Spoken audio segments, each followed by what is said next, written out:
O objetivo do tópico que estamos tratando é resolver as equações de Maxwell. Nós veremos que a solução dessas equações é dada na forma de ondas. Sendo assim, vamos fazer uma pequena revisão sobre o conceito de ondas em um contexto amplo, que não se aplica somente ao eletromagnetismo. Em primeiro lugar, o que é onda? Trata-se de qualquer sinal que se transmite de um ponto a outro de um dado meio com uma velocidade definida. Um detalhe importante ao falarmos de ondas e que nem sempre é intuitivo é que, em geral, essa transmissão ocorre sem transporte direto de matéria. Vocês verão que isso ocorre em tipos de onda acessíveis ao cotidiano, como, por exemplo, em ondas sobre uma superfície líquida. Matematicamente, uma onda é descrita pela equação de onda, que é, naturalmente, uma das equações mais importantes da física. Ela nos diz que o laplaciano de uma função vetorial f menos 1 sobre v ao quadrado, multiplicando a derivada segunda temporal dessa mesma função f, é igual a vetor nulo. Neste caso, v é a velocidade de propagação da onda e f nós vamos representar as características da onda, por exemplo, sua amplitude. Vamos considerar uma onda transversal. É aquele tipo de onda em que a oscilação dela se dá em uma direção perpendicular à de propagação. Neste caso, nós podemos representar, supondo que estejamos lidando com uma dimensão apenas, então o f não é mais um vetor. Em um dado instante, que eu posso dizer que é o instante inicial, f será uma função de x tendo um dado formato, a princípio arbitrário. Este é o nosso f de x, 0. Se eu deixar o tempo correr, se eu tomar o f em um tempo t maior do que 0, eu terei essa mesma figura deslocada no eixo x, sendo que as duas estarão deslocadas neste eixo por um comprimento igual ao produto da velocidade de propagação dessa onda vezes o tempo entre estas duas imagens. Isso significa que, se eu observasse a onda de um dado referencial g de x que fosse solidário à onda, ou seja, que se propagasse ao longo de x com a mesma velocidade v, eu teria esse aspecto g de x', t, onde x' é uma nova variável que está também ao longo da direção x, que não se alteraria, ficaria fixa nesta posição. Esse referencial estaria então acompanhando esta onda. Nesse caso, nós devemos ter no instante t igual a 0, ambos coincidindo, ou seja, f de x e 0, que eu tenho aqui, corresponde também ao g de x', 0. Basta você deslocar a origem deste sistema para a origem de f.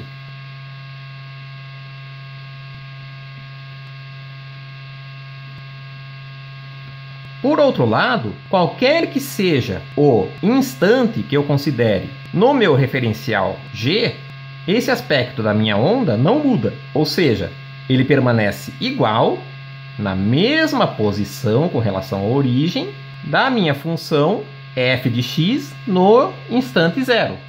Ou seja, temos que f de x, 0 será igual ao g de x' para qualquer t.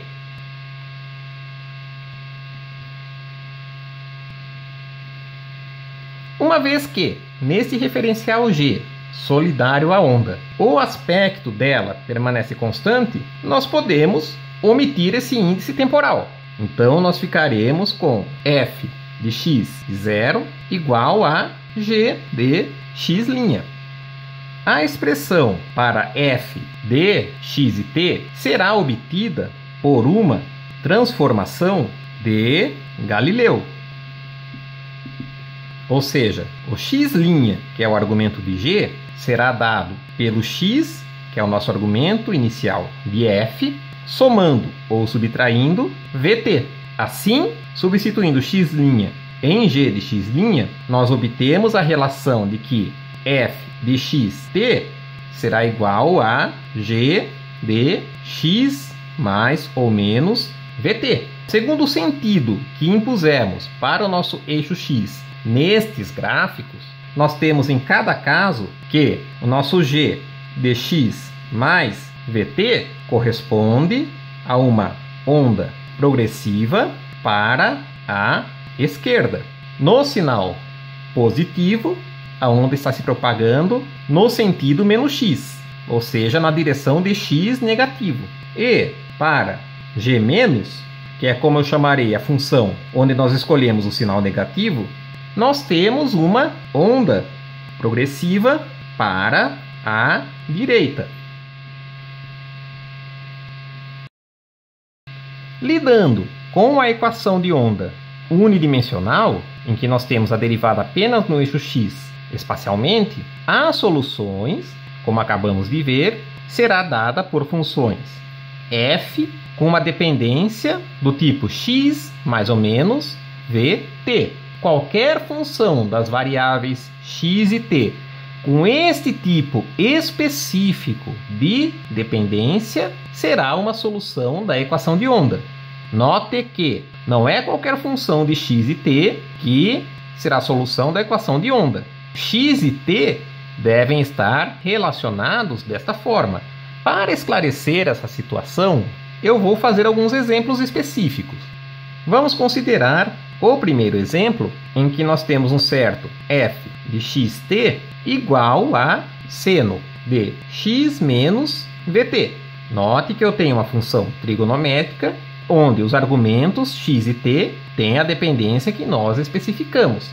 Para mostrar que esta função é a solução da equação de onda unidimensional, vamos tomar a derivada segunda de f, a derivada segunda de t e somá-las de acordo com a equação.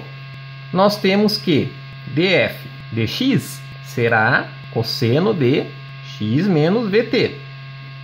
df dt será igual a menos v cosseno de x menos vt. Temos aqui a derivada primeira no espaço e no tempo, porém nós necessitamos dessas respectivas derivadas segundas. d2f de x2 será igual a menos seno de x menos vt. E a derivada segunda no tempo será dada por menos v ao quadrado seno de x menos vt. Substituindo na equação de onda, teremos que d2f dx2 menos 1 sobre v ao quadrado d2f dt2 será igual a d2f dx2 é menos seno de x menos vt menos 1 sobre v ao quadrado, multiplicando d2f dt2, temos esse sinal negativo, então esse sinal que se torna positivo, temos o v2 seno de x menos vt. Este v2 multiplicando se cancela com este v2 no denominador, temos menos seno mais seno, que fornecerá ao final zero. Então, a equação de onda é satisfeita. Esta função é uma solução da equação de onda. Vamos fazer um outro exemplo de natureza diferente. Vamos considerar um f de x e t que seja um polinômio x menos vt ao cubo mais x menos vt ao quadrado mais uma constante a.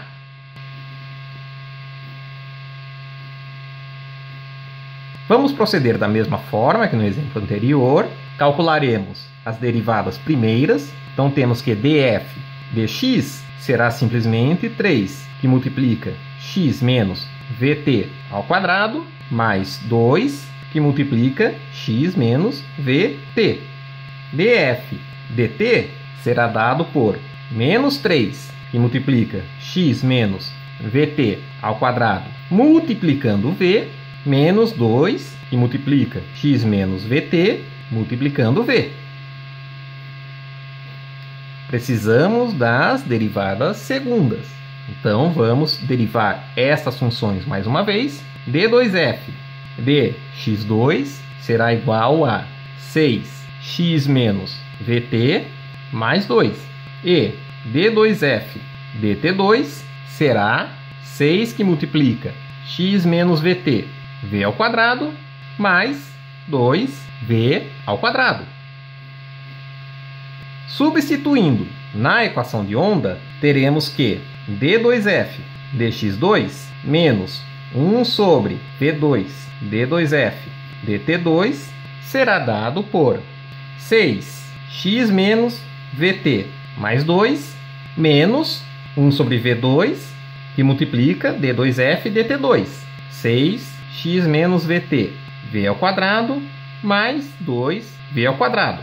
Vemos que o v2 no numerador, em cada termo, se cancela com o v2 no denominador.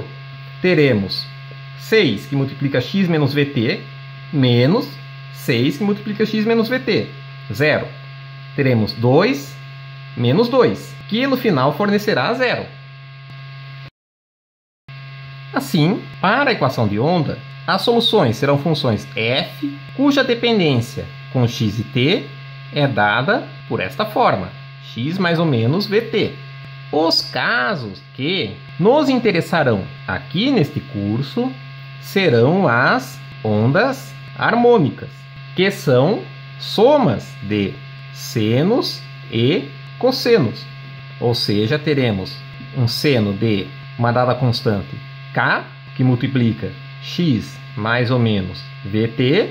Note que eu estou introduzindo uma constante k, cujo significado ficará claro no decorrer de nossa análise, e cosseno de k de x mais ou menos vt. Veja que a nossa dependência de x e t está obedecida nas duas funções. Lembrando que k é uma constante. Nós vamos, por uma questão de comodidade, considerar ambos os sinais e ambos os casos através da representação exponencial, em que nós teremos que f de mais menos será igual a uma dada constante a mais menos, que multiplica a exponencial complexa deste argumento. E eu vou colocar este k dentro dos parênteses e teremos então e elevado a i, que multiplica kx mais ou menos kvt, só que eu vou, em lugar de escrever kv, escrever ômega. Então temos aqui ômega t, sendo que o ômega é igual a k vezes a velocidade de propagação da onda. Se eu quero uma solução geral, eu vou fazer a soma de f mais com f menos. Ou seja, para ondas harmônicas, a solução geral será dada por f de xt igual a mais, que multiplica e elevado a i kx mais ômega t, mais a menos e elevado a i, que multiplica kx menos ômega t. Veja a convenção que adotamos. A mais corresponde ao sinal positivo nesse produto VT. A menos corresponde ao sinal negativo do produto VT. E, evidentemente, nós temos aqui que A mais e A menos são também constantes, e essas constantes vamos considerar como pertencentes aos reais. Estamos aqui lidando com uma função complexa, porém, A mais e A menos pertencem aos reais. Observando esta expressão que nós escrevemos para a solução da equação de onda, nós observamos que A mais e A menos possuem as mesmas unidades de f. Afinal de contas, a exponencial é sempre adimensional. O termo ômega que introduzimos aqui é a frequência angular da onda. Vocês já devem ter visto em Física 1 ou Física 2, ao estudarem o movimento circular, que as unidades de ômega são radianos por segundo, mas aqui nós vamos omitir os radianos, como é comumente feito, e tratar como unidade apenas segundo a menos 1. Esta frequência angular se relaciona com a frequência que nós chamamos de Ni da onda, sendo que Ni é aquela frequência medida no MKS em Hertz, mas também vocês podem encontrar contextos em que ela é medida em rotações por minuto, da forma ômega igual a 2π Vamos representar aqui esta onda graficamente. No instante zero, eu estou aqui representando então o f de x0,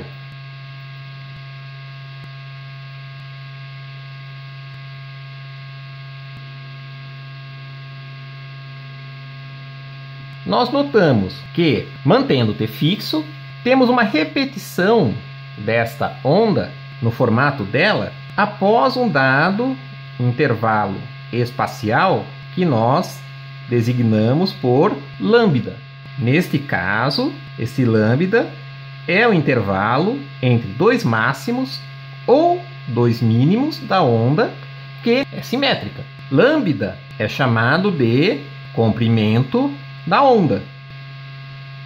Aqui nós mantivemos o t fixo, escolhemos t igual a 0 e tiramos, podemos pensar assim, uma fotografia da onda. Vamos fazer o mesmo, mas agora mantendo o x fixo e variando o tempo, ou seja, vamos escolher aqui o f de x igual a 0 e variar o tempo t.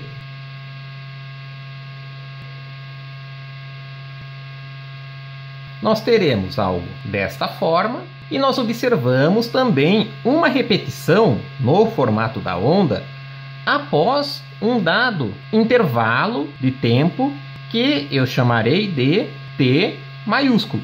Este intervalo de tempo em que observamos dois máximos ou dois mínimos consecutivos é chamado de período da onda. Temos que todas essas grandezas estão relacionadas.